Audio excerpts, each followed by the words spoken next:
Welcome, everyone, to our Sunday evening conversation with my grandson, Michael Reynolds.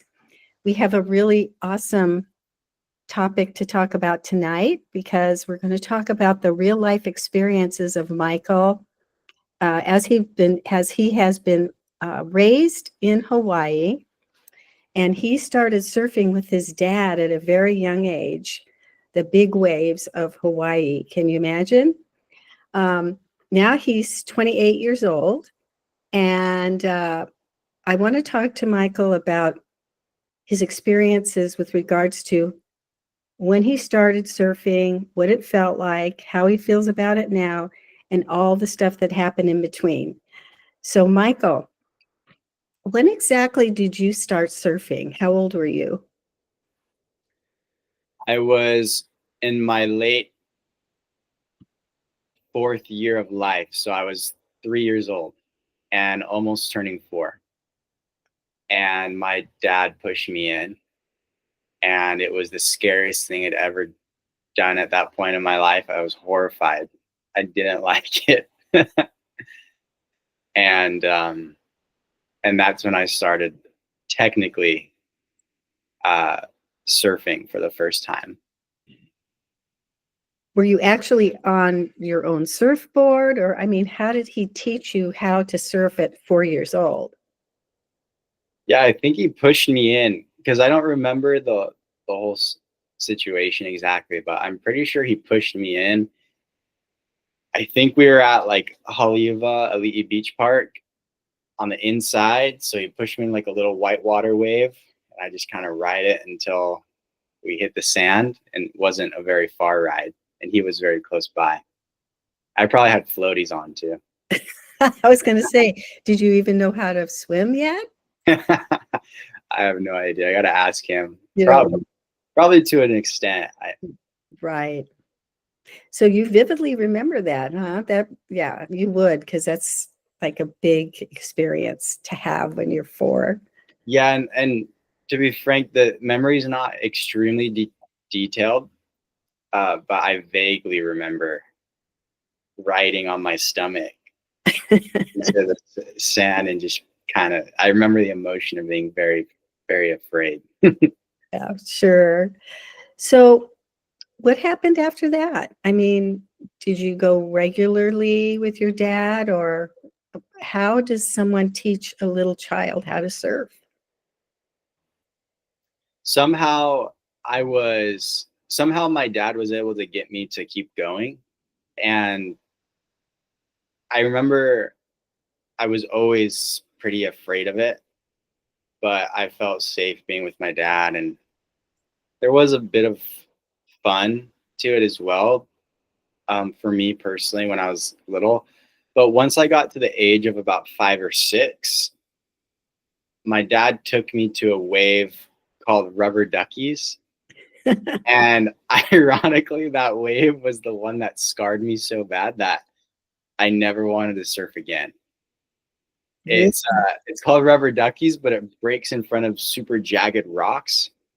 And even though it's pretty far, like the wave itself is pretty far from the rocks, just I think the idea of knowing that as I was on these waves, I was going towards rocks and not sand freaked me out when I was 5 or 6. And I got a pretty bad wipeout on, I mean, to me now it's tiny wave, but back then it was probably a wave that was head high, maybe even overhead. Ooh. And I wiped out on the wave and it pounded me pretty good. And when I came up, I was like, Dad, you're trying to kill me. Like, what are you doing? Like, I thought I was safe with you. And I remember going in and just thinking like, I'm never surfing again. I I I have a bit more of a detailed memory of that. I was on the beach and just so gassed and winded and just like, I'm never surfing again. And I didn't. I quit surfing. And when I was in kindergarten, all the way up to maybe about fourth grade, I I didn't really surf. I talked like I surfed. All my friends were into surfing. I grew up with some of the major professional surfers that are now professional surfers, like Landon McNamara. He's also a pretty famous reggae artist now as well. So we're in the same class, like Landon McNamara. Kainoa Yester was pretty big surfer back then. Now he's not. I don't know if he's so much into it now. I think he got into dirt biking. Kalani David, super big professional surfer, who recently passed away not too long ago. But some of those guys, my friend Mo Freitas, and so I was super influenced by a lot of my friends to surf, and it was definitely the cool thing to do. And we would even joke, or not even joke around, but we would even try to be better than each other, and we'd talk crap and say, "Oh yeah, you know, I surfed 20-foot waves before. How big have you surfed? Oh, 25 foot." And we're like in first grade, so it's all a bunch of baloney. Uh-huh. But we did that up until I was about 12 years old, and finally the influence of my friends got me back into surfing because I wanted to fit in, I wanted to be cool. So I started surfing again, and then I actually started to like it, and then it kind of took off from there. Well, you went to elementary school, Sunset Elementary, right? Yes. That was virtually right across the street from Sunset Beach, the Bonsai Pipeline, right? Yeah, from Sunset Beach is a little further down, but it is right across the street from the Bonsai Pipeline, where so many professional surfing careers started and ended, and it's probably one of the most infamous waves on the planet. Why is that? The wave pipeline is the way it breaks, the shape of the wave, how big it gets. It's definitely one of the most dynamic, heaviest waves you could ever surf. It's also one of the best barrels you could ever get because of how shallow it is. The wave breaks so when it throws. So when the wave comes and it hits the reef, it starts to pitch, and it'll start to throw itself and break. And when a wave is shallow enough, there's a space between where it's breaking and where the face of the wave is. And in that space, that's called the barrel. You can ride in that space inside of the wave and come out. And so it's called getting barreled, getting tubed, getting shacked. Like there's tons of different terms for it. But Pipeline has one of the biggest, widest barrels that you could ever surf. And because of that, it only is like that because it's so shallow and because it's such a heavy, scary wave. So because of how dangerous it is, plus how rewarding it is when you do get a wave like that, that's why it's been chosen as one of those waves where they hold the biggest surf contests. Oh, okay. I see. I understand. So have you ever surfed that wave? Yeah, I have. I've been out there on pretty big days. I haven't gotten the biggest waves of my life there, but I've gotten some pretty good size ones and gotten some pretty good barrels there. And it is definitely a really intimidating wave, even when it's smaller, from 6 to 8 foot. Excuse me, not 6 to 8 foot face, but like 8 to, what would that be? Because I always talk about it, and in Hawaii we talk about the size of the waves from the back of the wave. Mm-hmm. So a 4-foot wave here would be considered an 8-foot face. Wow. Big difference. So, yeah, so 8 to 12. So on like an 8 to 12-foot face wave there, it's still super heavy, and it breaks all the way up to like 30-foot face. So, and I've been out there on days like that, but again, haven't gotten that big a wave out there.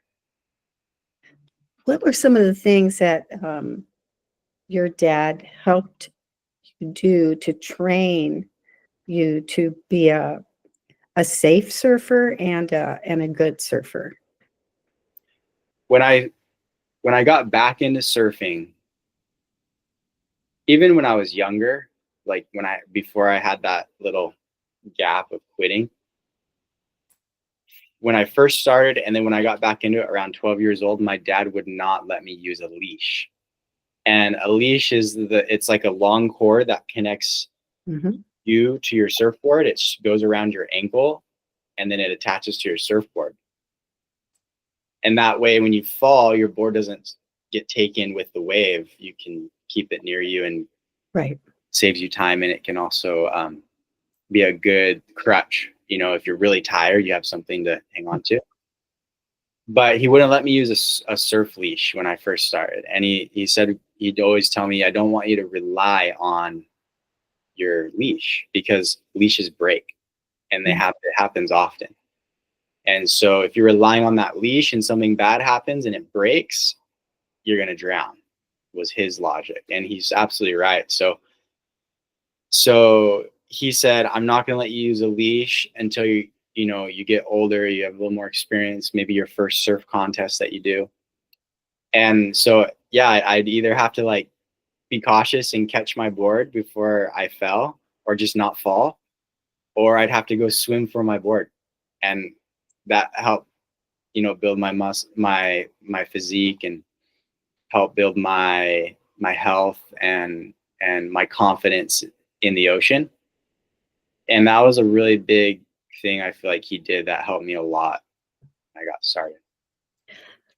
I know that when you are surfing these big waves, that you go under and you tumble. I think you call it washing machine or something like that. You get tumbled around under the water, and you have to hold your breath for a long time. So, how did you train yourself to learn how to do that?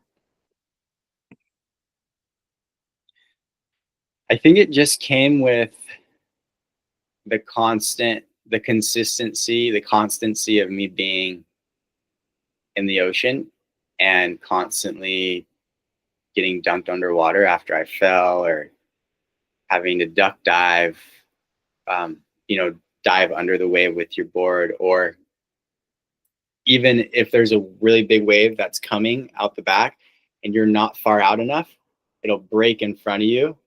And sometimes it's such a big, crazy wave that it's better to actually ditch your board and swim under it. Mhm. Um, so I think just going through that, just naturally, you just get more adapted to holding your breath for longer and longer. But then there does come a size of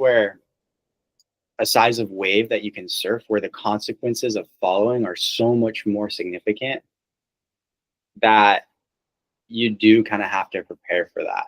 And what helped me prepare for that was I used to do breath exercises where, I'd exhale all my oxygen and inhale, hold for like 15 or 20 seconds, exhale it again, do that back and forth like 3 or 4 or 5 times. And then I would do one big exhale and another huge inhale. And then I'd hold it for as long as I could till I was like on the verge of passing out. My body would start to, I don't know what you'd call it, contracting. Your body would start contracting and your mind would start to panic. So it's really a mental exercise I would do where I would just try to go as long as I could through the pain at that very end of your breath where your body's like, I need oxygen, and to just calm myself down. And I think the longest I got, I want to remember accurately. I don't want to give false numbers, but I'm pretty sure longest I went was like 3 minutes, 20 seconds, holding my breath.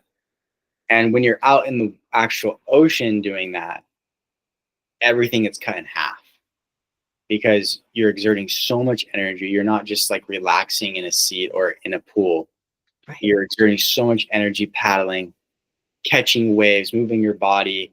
And then when you're actually in the situation and you have a huge wave in front of you about to fall on your head, it's so much harder to remain calm. Your adrenaline naturally is spiked because your brain sees that as like a threat to your life.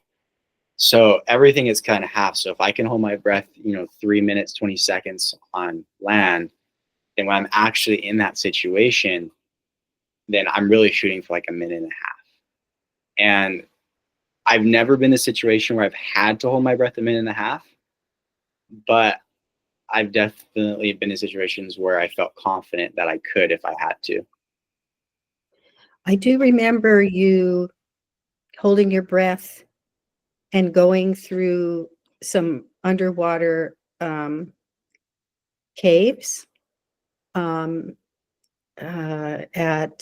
Shark's Cove. Yeah. You did that.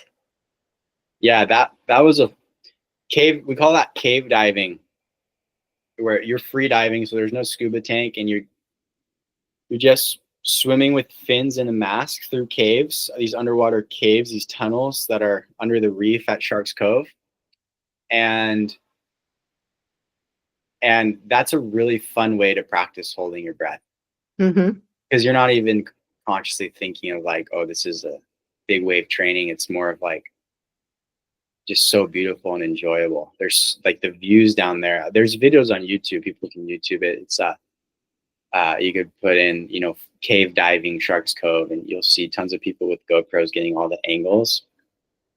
But yeah, that's definitely one thing that helps, because you're exerting all that energy kicking and having to hold your breath for a long period of time. So when you fall off a wave and you're tumbling, how is it that you know which way is up and which way is down? I don't know. I've always kind of wondered that. I just naturally know. It's weird. Like I know when I'm upside down. I know. And I usually have my eyes closed too. So I'm not really looking where I'm going. I'm more just feeling where I'm going.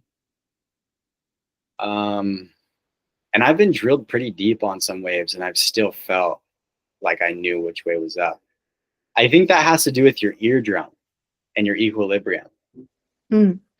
And because I know people I know personally, and people that I've heard their story, they've broken their eardrum while they were surfing bigger waves. My dad being one of them.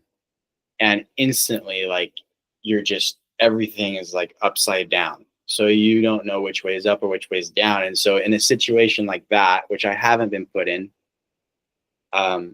and I hope I never am put in that situation, but in a situation like that, your leash is very helpful, because your board will get to the surface before you do. Mm-hmm. And so if you have your leash, you can climb and follow your leash, and it'll lead you to your board, which is the surface.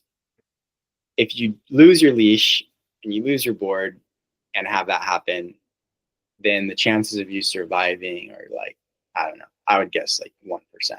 It's really scary.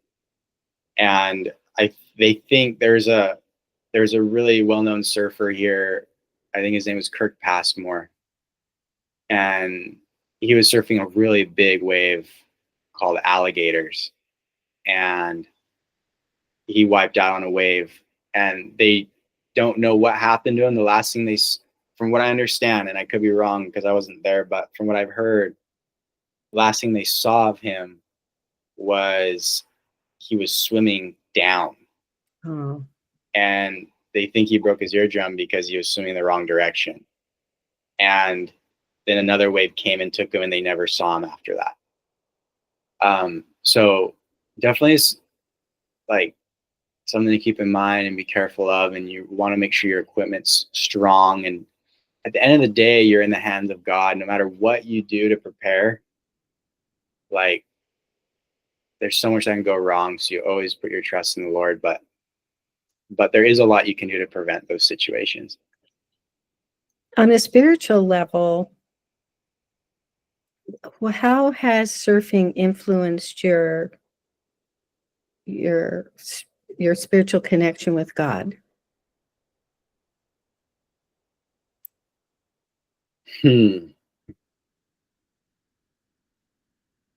I would say it's strengthened my spiritual connection with God in the sense that it's expanded my gratitude to God and my awe of the universe and of nature.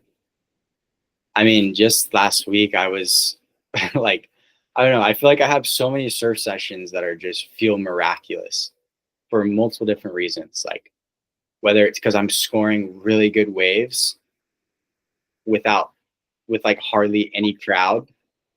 And it's like, wow, like how are there thousands of surfers, thousands and thousands of surfers on the North Shore, and it's just me and like two other people, and the waves are perfect.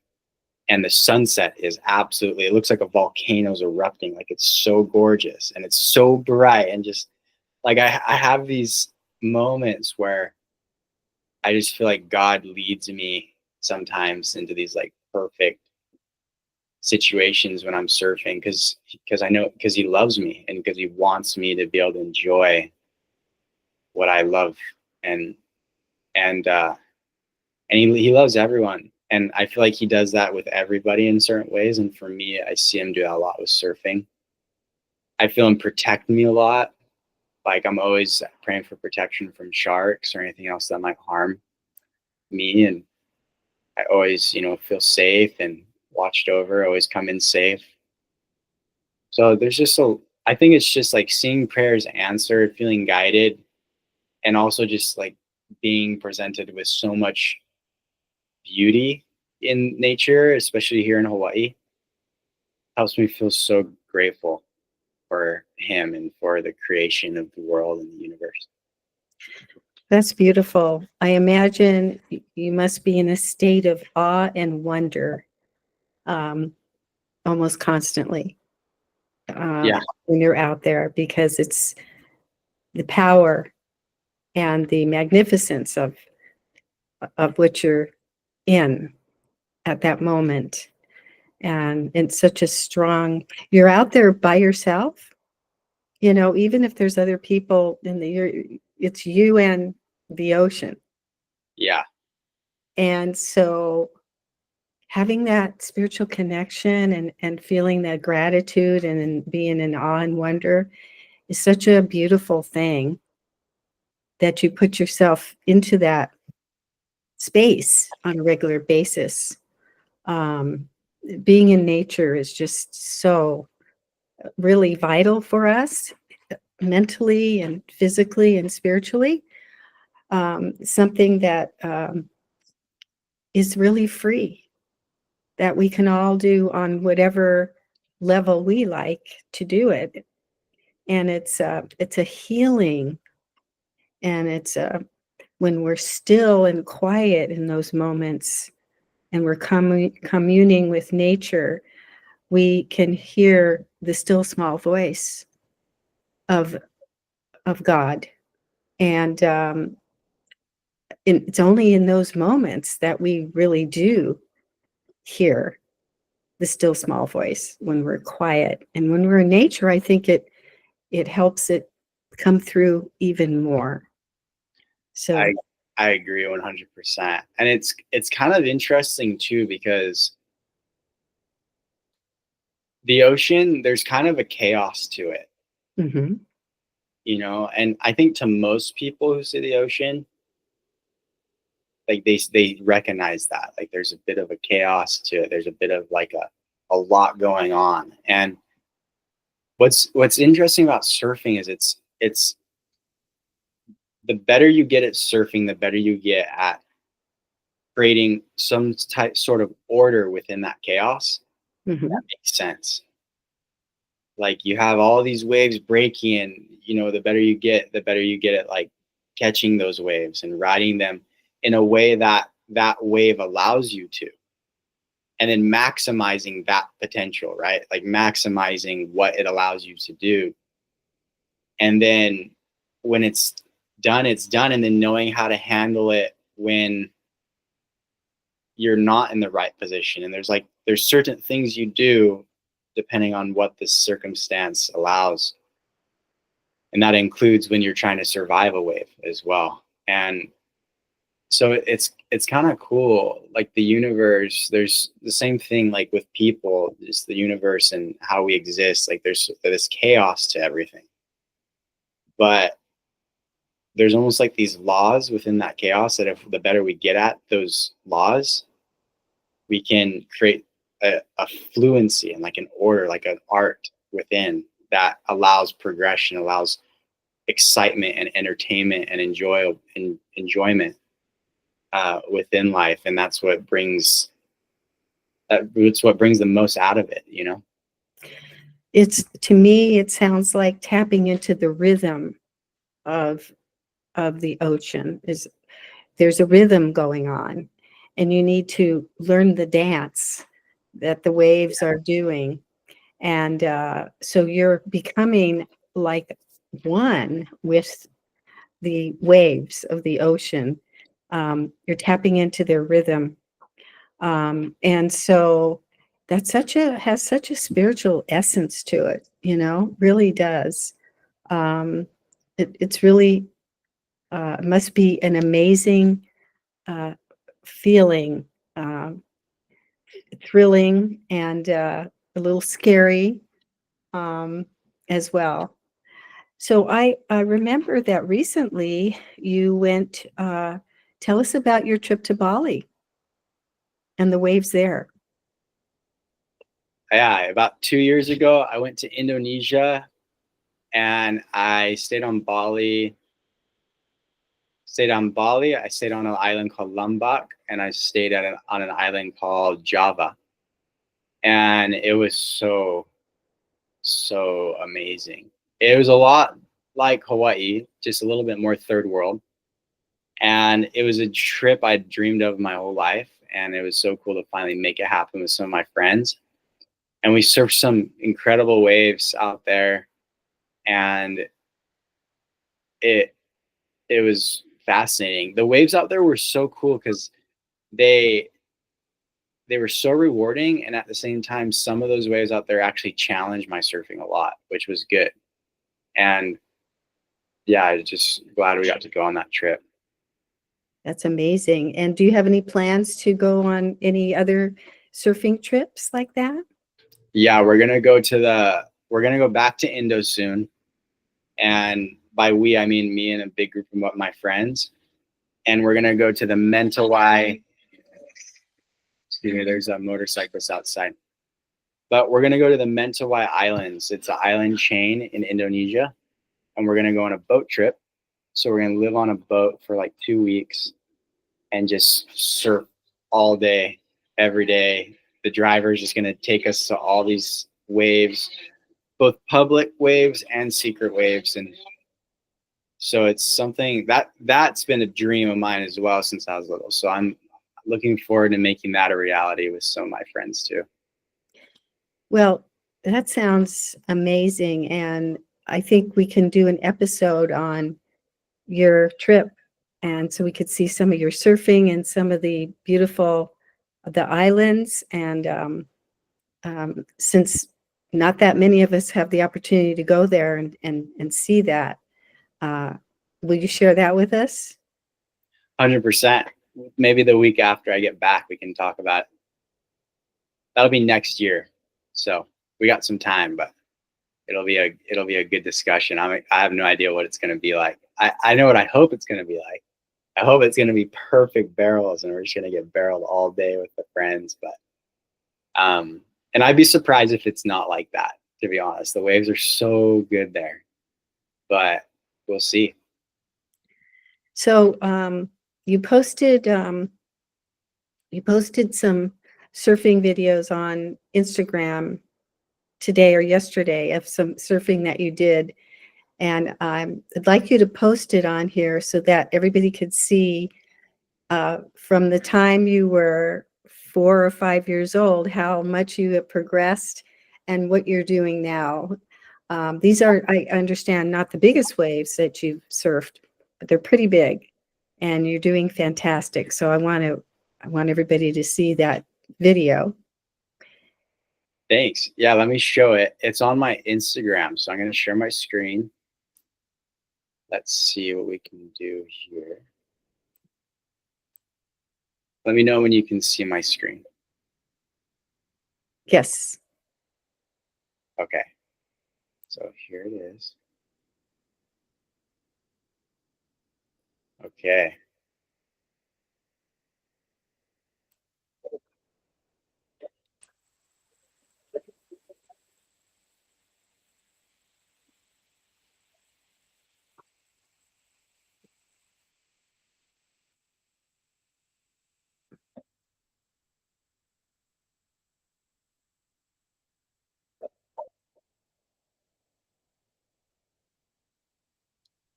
Way over your head.